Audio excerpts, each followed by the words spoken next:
भाई मुख्यमंत्री का जो कार्य है वो उत्तर प्रदेश है जी। और ट्रस्ट और का अयोध्या गठन उत्तर प्रदेश में है नहीं। नहीं, अयोध्या उत्तर प्रदेश में ही है। हाँ, लेकिन चोरी सर ट्रस्ट होगी वा- तो अरे पूरी बात तो सुन लीजिए भैया। हाँ। और आप ये भी कह रहे हैं कि मुख्यमंत्री योगी आदित्यनाथ पे आपको भरोसा है। पूरा भरोसा है, तो फिर प्रधानमंत्री की चिट्ठी लिखने की क्या जरूरत है? क्योंकि ये ट्रस्ट जो है वो प्रधानमंत्री जी ने ही गठित किया है। तो प्रधानमंत्री जी से अपेक्षा है कि इस ट्रस्ट को तत्काल प्रभाव से भंग करते हैं। हम हाई कोर्ट जाएंगे, सुप्रीम कोर्ट जाएंगे, अंत में राम की कोर्ट में जाएंगे, राम कचहरी में जाएंगे, छोड़ेंगे नहीं कि यहाँ चोट लगी है, यहाँ हृदय में चोट लगी है, नीचे भगवान से डर नहीं लगा इनको? हाँ, भगवान से डरने वाले लोग हैं। ये किसी से नहीं डरते हैं, ये लाठी से डरते हैं, बस केवल लाठी से। और लाठी चलाना कोई है नहीं। लाठी भी चलेगी, जब काम नहीं चलेगा तो जनता को लेकर रोड पर उतरेंगे। इस देश के समस्त नर नारी स्त्री पुरुष यानी सबसे ये अपेक्षा करते हैं, आह्वान करते हैं कि अयोध्या को बचाइए। अब ये धर्मद्रोही है, राष्ट्रद्रोही है, माफी नहीं। इनको चौराहे पर खड़ा करके गोली मार देना चाहिए। ये पाप है इनमें। रामशिला चुराने वालों को, राम जी के आभूषण चुराने वाले, उनके तमाम चीजों को चुराने वाले, धन चोरी करने वाले सबको अविलंब और तत्काल गिरफ्तार करके जेल भेजे। बाबरी मस्जिद विध्वंस से लेकर भगवान श्री राम का भव्य दरबार बने, इसको लेकर संघर्ष करने वाले हमारे साथ संतोष दुबे जी हैं। संतोष जी, जब बाबरी मस्जिद विध्वंस हुई उसके बाद राम मंदिर का जो संकल्प आपने लिया कि भव्य दरबार बने, और वो बना भी, हजारों लोग थे ऐसे जिनको तकलीफ हुई होगी, जिन्होंने संघर्ष किया होगा इस कार्यक्रम के लिए। सबसे ज्यादा पीड़ा आपको क्यों हो रही है? और आप ही बोल रहे हैं, लेकिन हजारों लोग थे। हाँ, हजारों नहीं लाखों थे। सबके पास सब चीजें नहीं होती हैं, हर कोई अंगद नहीं होता है कि जिसको इतना विश्वास हो कि मैं पांव जमा रहा हूं तो मेरा पांव अब रावण भी नहीं उठा पाएगा। ये विश्वास कुछ लोगों को होता है। हर कोई जटायु नहीं होता है, पात्र ही हैं सब रामायण के। तो जटायु हर कोई तो होता नहीं है कि जिसको इतना विश्वास है कि मरूंगा तो राम के लिए, जीऊंगा तो राम के लिए।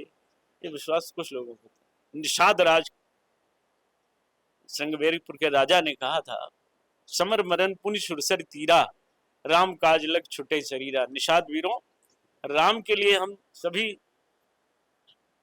भरत जी से जीत तो नहीं पाएंगे, लेकिन भरत जी के हाथों मारे तो जाएंगे, राम के लिए प्राण तो गंवाएंगे। यही हमारी भक्ति है। तो अब सबके अपने अपने भाव होते हैं। हमारा भाव यह है कि जिन राम के लिए हम लोगों ने पूरा जीवन लगाया था, जिस राम मंदिर के लिए, हमारी यही तपस्या थी, हमारा यही तप था, हमारी साध और साधना और हमारा उपासना का केंद्र यही था। तो हमें पीड़ा होना स्वाभाविक है।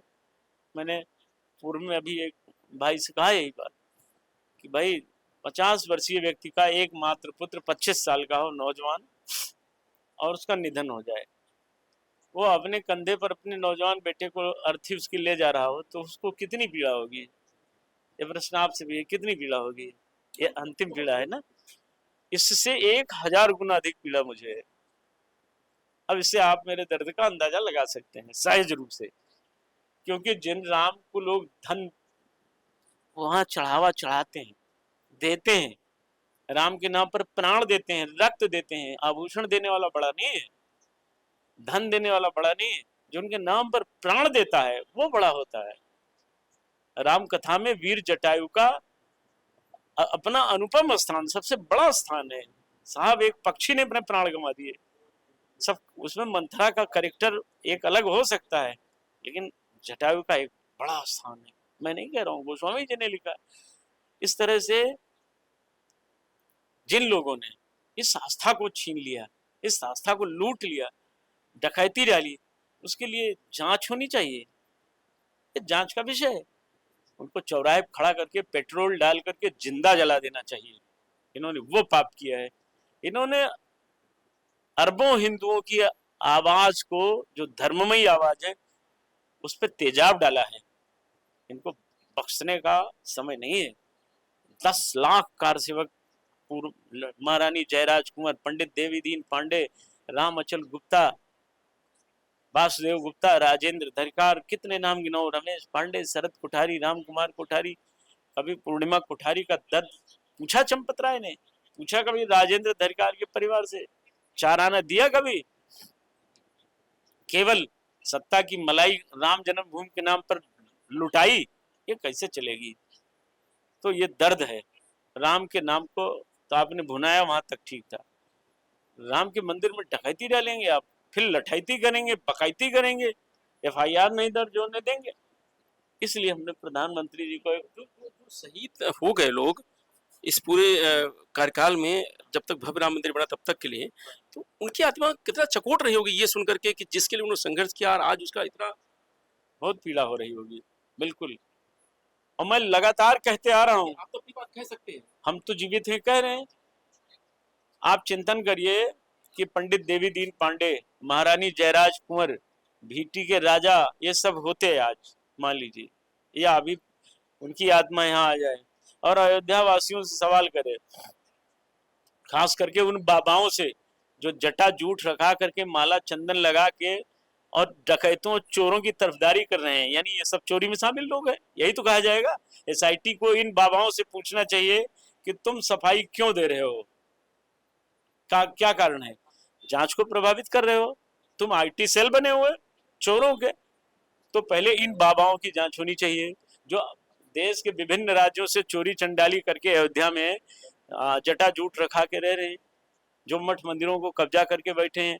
किसी को यहाँ भूत नहीं सिद्ध है, प्रेत नहीं सिद्ध है, ये सिद्ध बाबा अपने बताने वाले ये ठग और नटवर लालों की संतानें सफाई दे रहे हैं चोर के पक्ष में, राम के पक्ष में नहीं बोल रहे हैं। ये राम के एको भक्त नहीं है, ये राम के नाम का केवल सहारा लेकर उनके पीछे छिपने वाले अपराधी हैं। ये गिरोह है, गैंग है, जो हमारी पूरी अयोध्या को शोषित कर रहा है, कुपोषित कर रहा है, लूट रहा है। इसी गैंग में चंपत राय गैंग में शामिल है, ये अनिल मिश्रा गैंग में शामिल है। तो इसलिए मैंने प्रधानमंत्री जी को पत्र लिखा है कि योगी आदित्यनाथ जो जांच करा रहे हैं ये मजबूत रहे और ये अपराधी जेल जाएं। आप ट्रस्ट को भंग कर दीजिए। और ये जो तमाम चापलूसी करने वाला चापलूसी भड़ुआ गैंग बैठा है, इसको एक लाइन में समझिए, भाड़ गैंग। ये चंपत राय के भाड़ गैंग ने जो ये रायता फैला रखा है, आप नहीं जानते कि देश नहीं जानता, पूरा देश जानता है। इसीलिए साधुओं के प्रति लोगों की निष्ठा घटती चली जा रही है दिन प्रतिदिन।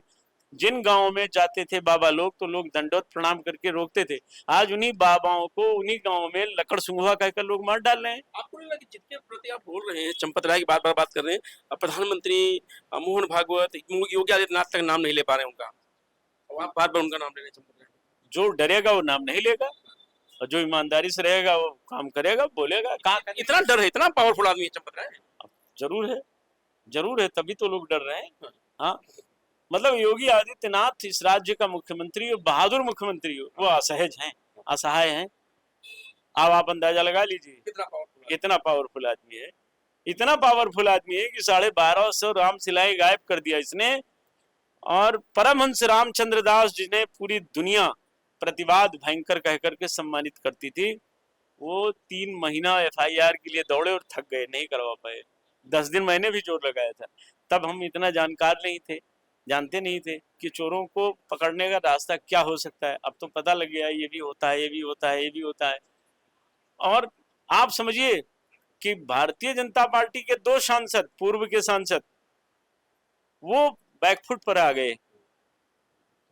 अब बल्लेबाजी करना तो चाहते थे लेकिन बैकफुट पर चले गए। बजरंग बली जिनको कहते थे वो भी आज देखिए क्या स्थिति, सब पीछे चले गए। और नृत्य गोपाल दास जी के उत्तराधिकारी महंत, वो भी बेचारे बन के रह गए। महिपाल सिंह को यहाँ छोड़ भाग जाना पड़ा, दीनानाथ वर्मा जी को प्रयागराज भाग जाना पड़ा, डर के मारे। भाई कहीं आपको ना छोड़ के भाग जाना पड़ा? अरे हम कैसे भाग जाएंगे, हम इनको भगाएंगे, इस चोरों खदेड़ेंगे। हम वो माली नहीं है कि बाग तैयार कर दें, कौवे आके खाएं, हम अद्धा उठा के कौवों को मार गिरा देंगे। हम पीछा नहीं छोड़ेंगे। हम संवैधानिक व्यवस्था के तहत जो जो व्यवस्थाएं होती हैं वो करेंगे और अंत में जनता को जगाएंगे। अगर न्याय कोर्ट से काम नहीं हुआ तो हम जनता के बीच में जाएंगे, फिर बांस कोर्ट से काम कराएंगे। क्या बात कहते हैं, चोरों को नहीं। मुख्यमंत्री जी ने कहा कि कोई बयानबाजी मत करे, कोई इस पे बोले नहीं। हमको हम बयान नहीं करेंगे, हमको नोटिस दे दें, फिर तो हमें मौका मिल जाएगा। फिर बची खुची कबीरा कहे और कहे सब झूठी, फिर तो मैं ऐसा कह दूंगा कि सबका बड़ा नुकसान हो और जो जाएगा। बयानबाजी कर रहा है वही अयोध्या धाम का अपमान कर रहा है, अपमानित कर रहा है, बदनाम कर रहा है। बदनाम कर रहा है, चोर बदनाम कर रहा है। अखिलेश यादव को बता रहे हैं, कौन बदनाम कर रहा है आप बताइए, बदनाम अखिलेश कौन कर रहा यादव ने अगर ट्वीट करके कह दिया कि वहां चोरी हुई तो क्या गुनाह कर दिया? आप मुख्यमंत्री की हैसियत से आप बताओ कि आपको अगर किसी ने सूचना दे दी कारगिल में पाकिस्तानी सेना ने कब्जा कर लिया, एक चरवाहे ने प्रधानमंत्री कार्यालय को चिट्ठी लिखा कि वहां कब्जा कर लिया है, तो कारगिल को खाली कराना पड़ा, 1500 जवान भारत के शहीद हुए। तो उस भेड़ चराने वाले ने सही काम किया, गलत किया? अगर अगर अखिलेश यादव ने सही सूचना सही समय पर देश को दे दी तो आपको काहे परेशानी है भाई? अगर किसी ने पहली बार अच्छा काम कर दिया है तो आपको क्या पीड़ा है? आपकी नजर में अच्छा काम किया है? बिल्कुल अच्छा काम किया है। राम के चोरों का पर्दाफाश अगर वो न कहते तो हम लोगों तक भी जानकारी ना आ पाती। लेकिन मुख्यमंत्री का उनका अधिकारी नहीं बोलने का, क्योंकि उनकी आस्था नहीं है। वह मुख्यमंत्री जी को सोच कर बोलना चाहिए। नृपेंद्र मिश्रा इसी ट्रस्ट में बैठे हैं जिन्होंने गोली चलवाई थी हम लोगों पर, इनको क्या अधिकार है बोलने का? वो तो सब कुछ उनके हाथ में है। कहा सब कुछ आदमी जो इन्होंने हम पर गोली चलाई, जिसने 100 कारसेवकों की हत्या करा दी, उसके हाथ में सब कुछ रहेगा, वो बोल सकते हैं। और जो कोई आदमी जिसका कोई दोष नहीं है, बाप ने उनके गोली चलवाई ना, मुलायम सिंह का चेला था ना ये आईएएस अधिकारी जिसने गोली चलवाई थी, तो अखिलेश ने तो गोली नहीं चलवाई। तो जिसने अगर कोई अच्छा काम कर दिया हो तो आप उसका विरोध करेंगे? ये विरोध है। आप ये मानते हैं कि ये टिन्नू यादव मोहरा है, मास्टरमाइंड कोई और है, या टिन्नू यादव ही मास्टरमाइंड है? देखिए अभी बात तो कह पाना इसलिए कठिन है, आपकी एसआईटी वाले ढूंढ रहे हैं, मिल रहा है मसाला। अब मसाले में क्या देते हैं, जब ये नहीं दे पाएंगे तब हम लोग मसाला देंगे। आपको लगता है एसआईटी जो मसाला ढूंढ नहीं, वो सही जगह ढूंढ नहीं, सही चीज अभी तक तो एसआईटी की जांच सही दिशा में है। लोग कह रहे हैं कि इनलीगल जांच ही हो रही है, क्योंकि एफआईआर पहले होनी चाहिए फिर जांच होनी चाहिए। बात सही है, इनलीगल एफआईआर पहले तो इनलीगल जांच है ही है। ये एफआईआर पहले होनी चाहिए, मैंने नामजद तहरीर दिया है, इसके बाद भी कुछ नहीं हुआ तो इनलीगल तो है ही है। पर लेकिन ठीक है, कुछ हो रहा है ना, something is better than nothing. जहाँ कहीं कुछ नहीं होता था, कुछ हो रहा है तो जांच कर रहे हैं, हम लोग देख लेते हैं। हम तो इसीलिए हम कोई आंदोलन नहीं कर रहे हैं। मैं आप विश्वास दिला रहा हूँ, आपके कैमरे के सामने खड़ा हूँ, रोड पे उतर जाऊं तो लाखों लोग उतरेंगे इस समय। लोगों की सहानुभूति है कि सच एक आदमी पूरे देश में बोल रहा है, लोग सुन रहे हैं। लोग हमें अलग अलग नंबरों से पूरे देश से हमें फोन आ रहा है कि आप बिल्कुल डटे रहिए, हम लोग साथ हैं। हमको तरह तरह की बातें कही जाती हैं, लोग कहते हैं कि भैया धन की जरूरत हो बताइए, गन की जरूरत हो बताइए, मन की जरूरत हो बताइए, तन की जरूरत हो बताइए। हम कहते हैं नहीं, बस मॉरल सपोर्ट पर्याप्त है, हमें अभी आंदोलन नहीं करना है। जब ये चोर नहीं पकड़े जाएंगे तब हम रोड पर उतरेंगे ना भाई। अभी तो ये हमें आदित्यनाथ पर भरोसा है, अभी हमें प्रधानमंत्री भरोसा है, और इन दोनों से ज्यादा भरोसा न्यायालय पर है। लेकिन सरकार ने अभी तक माना नहीं कि चोरी हुई है चंदे में। जब मुलायम सिंह ने गोली चलवा करके इसी नृपेंद्र मिश्रा से नहीं माना था, परिणाम क्या हुआ था? जरा मैं जोर से इस बात को कह रहा हूँ, परिणाम क्या हुआ था? वही परिणाम। मुलायम सिंह 36 पर आ गए थे। कहाँ आ गए थे? 36 सीटों पर। तो जो नहीं मानेंगे तो चुनाव तो उन्हीं को लड़ना है, 6 महीने बाद चुनाव है, तो परिणाम के लिए उनको भी तैयार रहना पड़ेगा। और धमका के किसी का मुंह आप बंद नहीं कर सकते हैं। हमने गोलियां खाई, हमें दर्द है, हमारा परिवार बिखर गया, बर्बाद हो गए हम लोग। हाँ, एनएसए में साल भर में बंद रहा, क्या करोगे आप? हमें फांसी दे देंगे, हम तैयार हैं। भेजो नोटिस, हम और पर्दा खोल देंगे। अभी जो छिपाए हैं बचाए हैं, कि जो मास्टरमाइंड पीछे बैठा है वो नाम नहीं बोल रहे हैं, आप भेज दीजिए, फिर देखिए तमाशा। आप डराइए मत। मुलायम सिंह ने कहा था ना, परिंदा पर नहीं मारेगा। परिणाम क्या हुआ? 30 अक्टूबर को ढांचे पर लोग चढ़ गए, 6 दिसंबर को ढांचा गिरा दिया। आप चैलेंज मत दीजिए। हिंदू आस्था पर चोट हुई है, हमारे दर्द को समझिए। इसलिए दर्द को समझते हुए चोर को पकड़िए, जेल भेजिए। बहाना नहीं चलेगा, हम पीछा नहीं छोड़ेंगे, नहीं छोड़ेंगे, नहीं छोड़ेंगे। शांति शांति शांति 3 बार कहेंगे, उसके बाद क्रांति क्रांति और क्रांति करेंगे। हम जनता के साथ रोड पर उतरेंगे, हम पीछे नहीं हटेंगे, क्योंकि हमारे आराध्य का मामला है बाबू। हम इस देश के करोड़ करोड़ हिंदुओं से आपके माध्यम से आग्रह करते हैं, निवेदन करते हैं, अपना धर्म बचा लो। जब राम की मर्यादा नहीं बच रही, राम का मंदिर, राम का खजाना, राम का आभूषण आप नहीं बच रहा है, तो आप भी नहीं बचोगे। कश्मीरी पंडितों का हाल हो जाएगा, बांग्लादेशी हिंदुओं का हाल हो जाएगा आपका, और आपको कोई नहीं बचाने आएगा। इसलिए इकट्ठे हो, बोलो इस मामले में। सरकार कर तो रही है, भारतीय जनता पार्टी की सरकार, केंद्र की सरकार की डबल इंजन सरकार कर तो रही क्या है। कर रही बताओ, क्या कर रही? अच्छा रक्षा कर तो रही, दावा तो कर रही ना रक्षा करने की। कौन रक्षा राम हुई? मंदिर रक्षा करी, बॉर्डर रक्षा करी, राम सब कुछ मंदिर का रक्षा यही करी। रक्षा हुई? राम मंदिर की यही रक्षा हुई? यही रक्षा हुई कि राम जी का आभूषण लूट गया, राम जी की शिलाएं लूट गई, राम जी का धन कोष लूट गया, यही रक्षा हुई? हम इस रक्षा को रक्षा नहीं मानते। आपको लगता है कि जो प्रभावशाली लोग बैठे जिनके लिए कोई बोल नहीं पा रहा है, उनको सरकार हटा पाएगी? आपको लगता है हटा पाएगी? नहीं, देखिए, एक मामले में तो हम विश्वसनीयता की बात बता रहे हैं। ये मुख्यमंत्री सख्त आदमी है, हाँ, ये हटा देंगे, इस जेल भिजवा देंगे, ये कोई ट्रस्ट वस्ट मानेंगे नहीं बहुत देर तक। और आप देखिएगा चमत्कार होगा। मेरा मन कह रहा है कि ये सन्यासी भी है, यह व्यक्ति, ये राजा कम सन्यासी ज्यादा है। जेल भेज देगा, मानेगा नहीं, कोई ताकत काम नहीं कर पाएगी, पक्का जान लीजिए। ज्यादा कोई ऊपर बैठा जिद करेगा तो सरकार भंग कर देंगे, ये डिजॉल्व कर देंगे, विधानसभा भंग करने की सिफारिश कर देंगे, लेकिन चोरों को छोड़ेंगे नहीं, ये मेरा मन कहता है। मैं आपको सच बता रहा हूँ, मेरा मन कहता है। हाँ, भरोसा है। हाँ, योगी पे हमें भरोसा है। भरोसा तो मोदी पर हुई है, लेकिन अब आवाज पहुंचा रहे हैं, वो जान नहीं रहे क्या? वो भी जान रहे हैं, तो ट्रस्ट वो भंग कर दें। ट्रस्ट भंग करेंगे तो हम मानेंगे कि मोदी के अंदर जज्बा है हिंदुत्व का और राम के प्रति भक्ति है। नहीं भंग करेंगे तो फिर लगेगा कि चंपत राय को बचाने में उनका भी बर्दाश्त होगा, तभी तो ये बात आ रही है। हाँ, हम लास्ट पूछ रहे हैं, क्या सरकार को विपक्ष को गाली देना, ये बदनाम कराने की बात करना, या आपको कुछ कहना, इसके बजाय अगर उचित कार्रवाई करे वो बेहतर होगा, या सिर्फ ये कहती रहे कि विपक्ष बदनाम कर रहा है वो ठीक है? ये जितना बोलते जाएंगे फंसते जाएंगे, क्योंकि चोरी तो आपके राज, सरकार मतलब हाँ, हाँ सरकार, क्योंकि चोरी आपके राज में हुई, सरकार आपकी है, हिंदुत्व के नाम पे आप आए, राम के नाम पर आपने सत्ता ली है, तो आपने मजा आपने लिया, सजा दूसरा भुगतेगा। विपक्ष क्या करेगा? अयोध्या का पागल बाबा बोल रहा था अखिलेश ने लूट लिया, राहुल ने लूट लिया, ये फालतू बातें, ये तो भांटगिरी है, इसका कोई मतलब नहीं है। ये गनर बचाए, बहाना है ये तो नहीं नहीं नहीं, वो गनर बचाए रखने के लिए होम स्टे चलाता है ना, तो वहाँ होम स्टे में क्या होता है आप जानते हैं? 1 घंटे के लिए लोग आते हैं, कपल्स आते हैं, तो एक कपल्स जो आएंगे वो मुंह छिपा करके वो 1 घंटे वहाँ भजन करते हैं, क्या हनुमान चालीसा पढ़ते हैं, महामृत्युंजय जपते हैं, रुद्राभिषेक करते हैं, क्या करते हैं, 1 घंटे में चले जाते हैं 1000 रुपया दे के। तो ये होम स्टे चलाने वाले बाबा लोग क्या करें? सत्ता की चापलूसी न करें तो गनर वापस हो जाएगा, रिवाल्वर वापस हो जाएगी, होम स्टे बंद हो जाएगा। लेकिन ये पाप की कमाई कर रहे हैं, माया मोह त्याग कर आए थे और बुरे फंस गए। जिन लोगों ने रामलला के दरबार में चढ़ावे में चोरी की, उनका क्या होगा? क्या होगा? सब कोढ़ी होके गल जाएंगे, सब कोढ़ी होके गल जाएंगे, एक को नहीं बचेंगे, एक नहीं बचेंगे, आप देख लीजिएगा। कोई न फैसला करे, ये फैसला तो हनुमान जी महाराज करेंगे ना, और हनुमान जी उनका भी फैसला करेंगे जो इन चोरों की मदद में 4 शब्द बोल रहे हैं, भांटगिरी कर रहे हैं ना, भड़ुआगिरी कर रहे हैं, मेरे शब्द का ध्यान दीजिएगा, भाणों की तरह जो भाणगिरी कर रहे हैं, इनका भी सर्वनाश होगा, क्योंकि चोरों की मदद कर रहे हैं।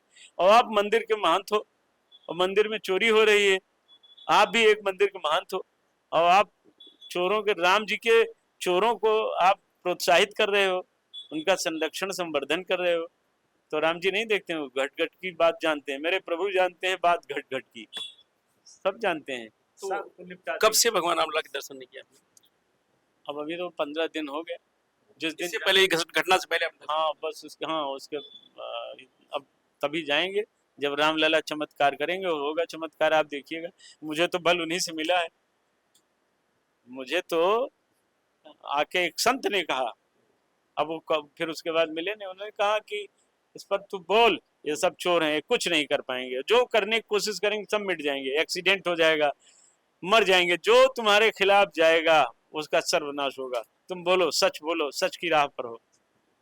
ठीक गुरु जी, हाँ लड़ रहे हो, हाँ एकदम, हमारा ब्लड प्रेशर एकदम 80-120 है, एकदम सामान्य हूँ, एकदम पूरी मस्ती से हूँ, दाम भरोसा भारी और सब धोखाधारी। आहत आहत भी हैं और विश्वास भी है। विश्वास पूरी तरह है, हमारा विश्वास सबरी वाला है कि एक दिन राम को आना ही होगा, ये विश्वास है भाई। जहां जहां हमने पुकारा है, हमें माँ जानकी का आशीर्वाद मिला है, विश्वास से कह रहा हूँ, कैमरे के सामने आपके कह रहा हूँ।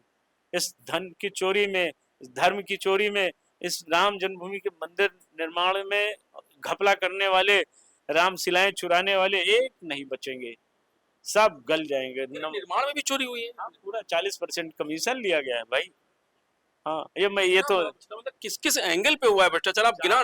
चारों ओर हुआ है, चारों ओर हुआ है। यहाँ डिवाइडर पर पेड़ लगाने का घपला हुआ है। डिवाइडर पर पेड़ लगाया गया है, 1 फीट का डिवाइडर है और 2.5 फीट का पेड़ लगा दिया गया है।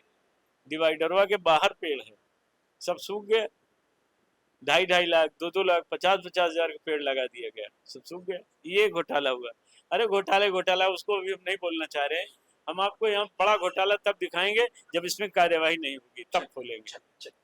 तो ये संतोष दुबे जी हैं, जिनको विश्वास है रामलला पर, तकलीफ भी है, लेकिन विश्वास के साथ निडर होकर अपनी बात कहते रहेंगे और आखिरी तक लड़े रहते रहेंगे जब तक रामलला के इस विवाद का पटाक्षेप ना हो जाए और कोई ठोस कार्रवाई ना हो, तब तक अपनी आवाज ऐसी उठाते रहेंगे। मैं रंजीत यादव, लोकमत हिंदी।